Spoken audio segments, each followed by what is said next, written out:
afternoon. There's at least one person. Say hi back. The president and the entire administration. Oh, there we go. What a happy class. Yeah. Now we're ready. The president and the entire administration continue to monitor the situation in Puerto Rico, the United States Virgin Islands, Florida, Texas, and all areas affected by Hurricanes Irma and Harvey. FEMA Administrator Long is traveling to the affected areas today, and the president will be making a trip to Florida on Thursday. The president's action during these times demonstrate why he's a true leader who can bring the country together and get things done for the American people. He wants to continue building unity by working on more issues supported by both parties, especially restoring fairness to our broken tax code and cutting taxes for hardworking Americans. Last week in North Dakota, he invited Democratic Senator Heidi Heitkamp up on stage to welcome her during his tax reform event in her home state. Tonight, he'll host Senator Heitkamp along with colleagues of hers from both parties, Senators Donnelly, Hatch, Manchin, Thune, and Toomey, for a dinner at the White House to discuss working together to achieve real tax reform that allows Americans to keep more of their hard-earned dollars. Ahead of the dinner this evening, Secretary Mnuchin and NEC Director Cohn are on the Hill this afternoon to continue their conversations with key members in this important policy push. The Vice President also attended Senate Republicans' weekly policy lunch today and is meeting with House leaders on the upcoming legislative agenda. On issues ranging from national security to hurricane relief to keeping our government functioning, the President is reaching across the aisle and to cut deals that help the American people. The President truly believes, as he often says, that in order to succeed and grow, we must work as one team, one people, and one American family. Finally, speaking of family, I wanted to say a big congratulations to Eric and Laura Trump on the birth of their son, Eric Luke Trump, this morning. We all look forward to meeting him soon. And with that, I'll take your questions. John. Sarah, on tax reform, Legislative Director Mark Short today, speaking of Christian Science Monitor Breakfast, said that the one thing that you learn from Obamacare is that you can't even rely on your own party to bring the votes across the finish line. But then at the same time, you haven't really been able to get much bipartisan support either. So with that in mind, what is the president hoping to do tonight with this bipartisan dinner? I think it's start that conversation, start talking about things that we all agree on. As I've said many times, I think most everyone can agree that Americans should keep more of their money than the government. They spend it certainly far better than the government can. And I think that's something that is a common goal that a lot of people want to come together on. I think by nature of them sitting down with the president, that's a very good first start. I'm not going to get ahead of the dinner tonight, but I think that it shows and is a great indicator for both sides that we have a big agenda and a very ambitious agenda legislatively this fall, and we want to work together to make sure we can get as much of that done as possible. Looks like you might be able to get some bipartisan buy-in on the idea of lowering taxes for corporations, certainly middle-class tax cuts, but the Democrats are really drawing the line at tax cuts for the highest income earners. Can the president cut some sort of deal with them that sticks to his principles that then also satisfies them, or is there an unbridgeable gulf there? The president, I think, has demonstrated both in his business world and as president that he can make deals, and that's certainly what he's looking to do, and he's going to work hard to make sure that we get the best deal possible on tax reform. And I think that starts with things like tonight, having this conversation and moving that ball forward, working bipartisan support from both sides. Stephen? Secretary at another event this morning seemed to express some empathy for people who live in high tax states like New York and California. If the administration goes forward and Congress approves a plan that eliminates the deductibility of state and local taxes, theoretically people in those states could see their taxes increase, not decrease. Is the administration committed to doing something to help people in those high tax states? Look, again, we're looking to work with Congress to make sure we get the best deal possible for all Americans across the board, and that includes people in high tax states. Matthew? Thanks, Sarah. It's being reported that the Malaysian Prime Minister on his visit here is staying at the Trump Hotel. Two questions on that. Did that come up at all in conversations with the President during their meetings? And is it problematic for someone under DOJ investigation to be supporting the president's for-profit company? I'm not sure about if that came up. I'm not aware that that was ever discussed, and we certainly don't book their hotel accommodations, so I couldn't speak to the personal decision they made about where to stay here in D.C.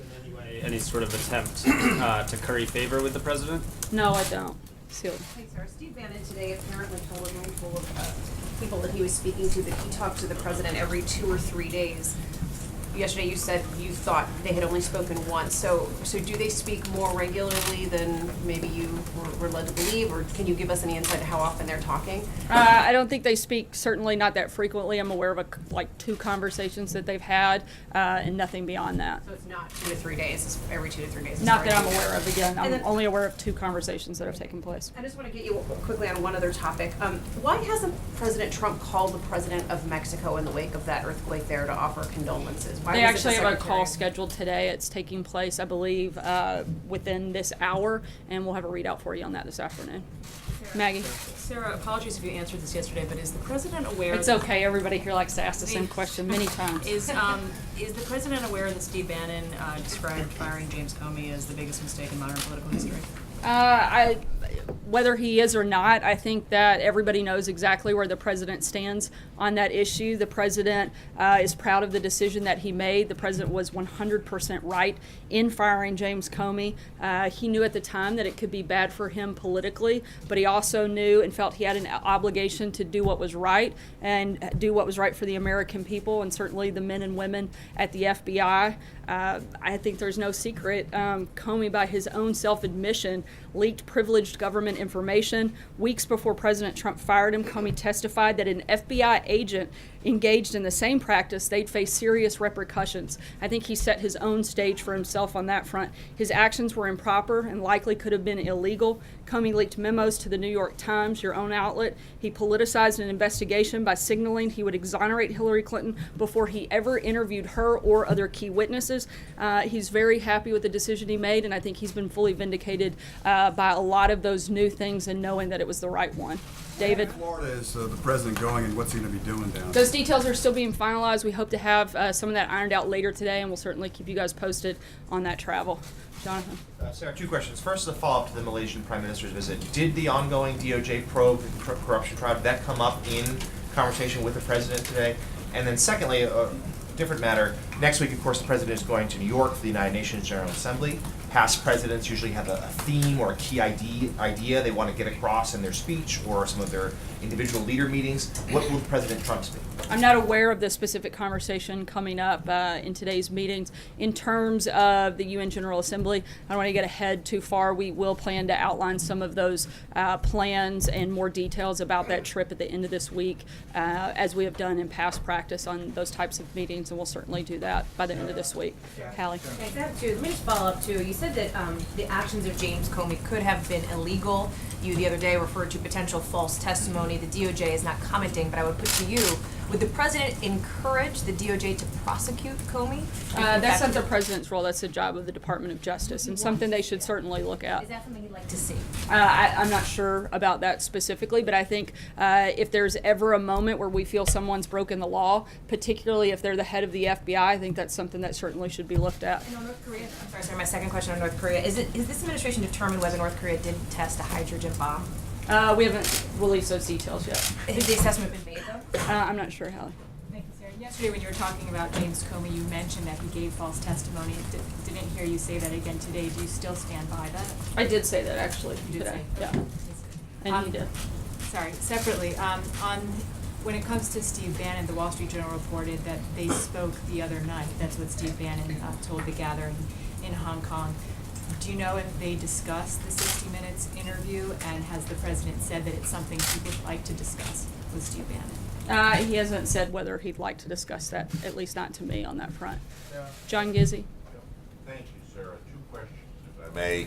First, going back to John's original question regarding the Christian Science Monitor breakfast this morning, Mark Short was also asked about whether the president still supports Senator Luther Strange. And when I asked you that question, you said legal constraints kept you from answering. He said this morning that he's standing by Senator Strange and he fully supports him in the runoff September 26th. Is that the White House's official position? Again, the president has liberties that I don't, and legally I'm not allowed to comment on specific political elections that are ongoing, so I'm not going to weigh into that conversation. I'm sorry, I'm not in a place where I can comment directly from behind the podium about elections that are upcoming. My other question is a political question as well. Two United States senators, Heller of Nevada and Jeff Flake of Arizona, face spirited primary challenges. State Representative Justin Simmons, a strong supporter of the president in Pennsylvania, declared his candidacy against Congressman Charlie Dent, who announced his retirement on Friday. Will the White House back challengers to sitting Republicans in primaries? Again, I'm not going to weigh in on elections that are ongoing from the podium. That's something that the Hatch Act prohibits me from being able to do. James. Sir, on North Korea, what did the president mean today when he said that the latest UN sanctions resolution was not a big deal? I think he actually said this is a small step and part of the process. But look, I think that the ultimate goal here is a denuclearized Korean peninsula. That's what we have to push towards. We're going to continue taking those small steps, but at the same time, we know that those very parties that voted to do this all have to do more. The president's called on them to do more, and we continue to hope that they will. Is the president comfortable with his son, Donald Trump Jr., testifying publicly up on Capitol Hill? I'm sorry. Can you Is the president comfortable with his son, Donald Trump Jr., testifying publicly up on Capitol Hill? Senator Feinstein has indicated that she'd like to see that happen. And separately, but on the same... I think she said she'd just like to see him testify. Look, this administration's been very clear. We're going to be transparent and cooperative with this process. We know that there was nothing improper took place, no wrongdoing, and we're ready to see this come to its full conclusion and everybody else to see that as So well. the president would be comfortable... The just judging president, by what again, you're saying, he'd be comfortable with is the son testifying. the president is comfortable with us being fully transparent and cooperating with this process, as we've done every day since it started, and will continue to do as we move forward. If I may just ask a quick little follow-up question. Jared Kushner, was there any discussion about him stepping aside earlier this year, leaving the administration? No conversation that I'm aware of, and certainly no presentation, as both the president's attorneys have gone on record to say. David. Yeah, sorry. Mark Short also said today that I believe that administration would not tie funding for a border wall to some sort I of... believe he actually said it would be premature to determine whether or not that would happen. So I guess what I'm saying is it seemed to leave the impression that the administration would be open maybe to a bill for the DACA recipients that would legalize them without any other strings. Is that what you're saying? I think what we're saying is what we've been saying all along. We haven't mixed messages here. We want responsible immigration reform. That hasn't changed. The president's very much committed to the wall. We're also committed to some other principles that we've laid out, and none of those have changed. John Decker. Thank you, Sarah. Just a couple of questions, if I could, about the dinner tonight on your efforts on tax reform. You mentioned guests this evening, 3 Democratic senators, Senators Donnelly, Senators Manchin, Senator Heitkamp, all up for re-election next year. Do you know how those particular guests were chosen, first of all? I think just by their willingness to want to sit down and have these conversations with the president, certainly something that we are looking forward to, and hopefully will be very productive steps forward in the process of having a very ambitious legislative agenda for the fall.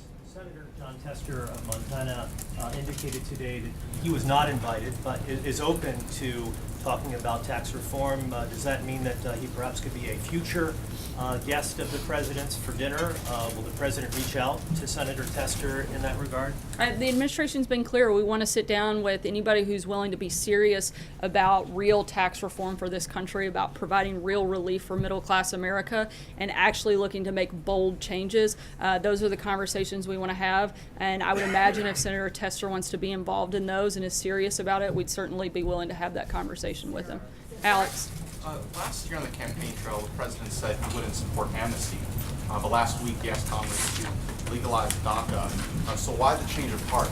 I think that the president has spoken out very clearly that he wants us to make this decision based on a variety of factors, but the number one thing is that he wants responsible immigration reform, and part of that is including that in the process. Trey? Have to want responsible immigration reform. I'm sorry? What convinced them to want responsible immigration reform? I think the president's always wanted responsible immigration reform, something that is important for the country moving forward, but he also wants to make sure American jobs are protected, American citizens are protected, and that's why it can't be just one piece but comprehensive. Trey? Thanks, Sarah. Earlier you referenced two things about the former FBI Director James Comey. First, you said the leaking of information likely could have been illegal. You went on to say something that could be looked at. Are you encouraging, is this White House encouraging the Department of Justice to investigate the former FBI Director James Comey for leaking information? No, as I told Hallie, this is anybody that breaks the law, whatever that process is that needs to be followed, should certainly be looked at. If they determine that that's the course of action to take, then they should certainly do that. But I'm not here to ever direct DOJ in the actions that they should take. Follow up on an earlier question too. A lot of conversations here in Washington about the midterm elections in 2018. What role is the president looking to play in the 2018 elections? Will he be supporting specific candidates, and will he be using his support as leverage to have those members of Congress support his domestic agenda? Look, I think the president is going to support the agenda and accomplishing things that help America, but in terms of specific elections and whether or not he's going to weigh in, as I've said to a couple of your colleagues already today, I'm not going to be able to weigh in from the podium on that. April? Sarah, two topics. One, can you talk to us about the Tim Scott meeting tomorrow evening and what's the crux of it? Also, it's supposed to be about Charlottesville, HBCUs, and just the African-American perspective. What would you say is supposed to be taking place? I'm not going to get ahead of their meeting. We'll certainly be happy to provide information after the meeting is over, but at this point I think it's certainly a conversation that Senator Scott wanted to have with the president, and the president wanted to have the opportunity to meet one-on-one with the senator. I'm not going to get into anything beyond that at this point. Is the HBCU conference happening, or is it not the White House portion? It is going forward. It is happening. It'll take place here at the White House. And last question, just for an understanding, how does the president receive and give calls from his cell phone during the work? I mean, I know it sounds very trite and small, but there's been a lot of controversy about how the president is being handled, I guess, by General Kelly, and how he keeps certain people in, certain people out. And then you're hearing Steve Bannon say that he's had many calls, and you're saying that, well, he's talked to the president several times, and you're saying you're not aware of that. So it leads us to believe that it's this conversation, this phone thing. Could you talk to us about the use of his cell phone? Is this like during the day, after hours, or what? Because, I mean, there have been stories about this cell phone use and people calling in. There have been a lot of things that you guys have written that I've seen to be controversial. That one hasn't been something I've seen a whole lot about. But the president has access. I mean, he can make calls from a landline, too. I'm not really sure what the question is here, whether or not he made a call from a cell phone or a landline. From the White House, those calls are more so logged. You have a login time versus a cell phone. It's his personal phone, correct? The president, again, I don't sit in on every single call he makes. I'm telling you about what I'm aware of at this point. Certainly we'll keep you posted, as we do with numerous calls that the president makes throughout the day and through the evening. Kristen? Sarah, on tax reform, the president's top advisor said that a 2% corporate tax rate at this point seems unlikely. Is the president prepared to back off of that demand for 15%? The president is prepared to push for as low of a rate as we can get. We're going to continue to push for that and work with Congress to make sure we get the best deal possible. Based on conversations, it seems like they're hovering around 20%. Would he accept a 20% corporate tax Again, the rate? president's focused on getting the best deal possible. We're going to continue working to make sure we get that done. Hunter? Can I just ask you one on North Korea, Sarah? The president tweeted on January 2nd, it won't happen. He said North Korea just stated that it is in the final stages of developing a nuclear weapon capable of reaching parts of the U.S. It won't happen. Does he stand by that assessment, given everything that he has seen, all of the nuclear provocations from North Korea? Again, the president's committed to taking every step and keeping all options on the table in order to have a denuclearized Korean peninsula. Hunter? Foreign propaganda. Hunter? Thank you. Does the president believe that he needs to secure funding for a border wall before DACA? And I also have a second quick question. Again, I think it would be, as Mark Short said, and as your colleague pointed out, it would be premature for us to make those determinations at this point. But certainly something that we want to make sure happens is that there is a wall. That's something the president's committed to. But we also want comprehensive immigration reform. Blake? Also, will the president be reading Hillary Clinton's book? And what does he think about the excerpts that have gotten out so far? Whether or not he's going to read Hillary Clinton's book, I am not sure, but I would think that he's pretty well versed on what happened, and I think it's pretty clear to all of America. I think it's sad that after Hillary Clinton ran one of the most negative campaigns in history and lost, and the last chapter of her public life is going to be now defined by propping up book sales with false and reckless attacks, and I think that that's a sad way for her to continue this war. Thank you, Sarah. I have two questions. First, the Treasury Secretary said this morning that Janet Yellen is being considered for reappointment as Fed chair. Is that something the president is considering? Is she on the short list? And how close is the president to making that decision? When we have a personnel announcement, we'll certainly make sure everybody in the room knows. Secondly, I wanted to ask you about what the president said about North Korea earlier. He said that the UN Security Council resolution was nothing compared to what ultimately will have to happen. Is the president considering actions including cutting off Chinese banks from the U.S. financial system? As we've said many times before, that all options are on the table. That hasn't changed. The president's also said that he wants every country involved to step up and do more.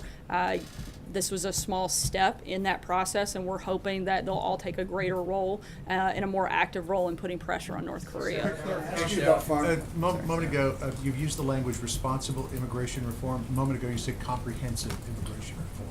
I think the goal, again, responsible immigration reform, making sure that we have the principles that we've laid out and that I've laid out from up here accomplished in that package. So that's not necessarily comprehensive as it had been talked about before. Yeah, responsible immigration reform. Blake? You've talked a lot about cutting deals here with the president. Mark Short earlier today said that one of the lessons of the fall is you can't necessarily rely on 50 to 52 Republicans.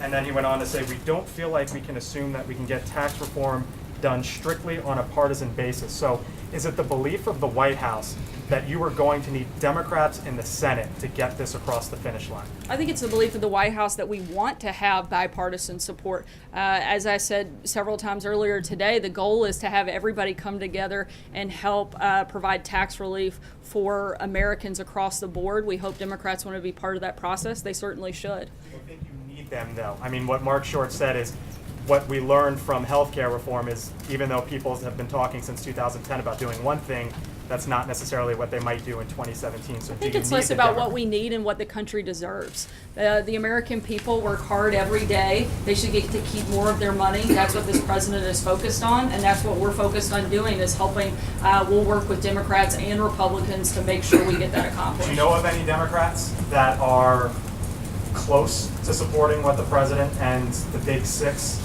their framework? I think we're in the beginning of those conversations, and hopefully, again, a lot of those people will come on board. Eamon?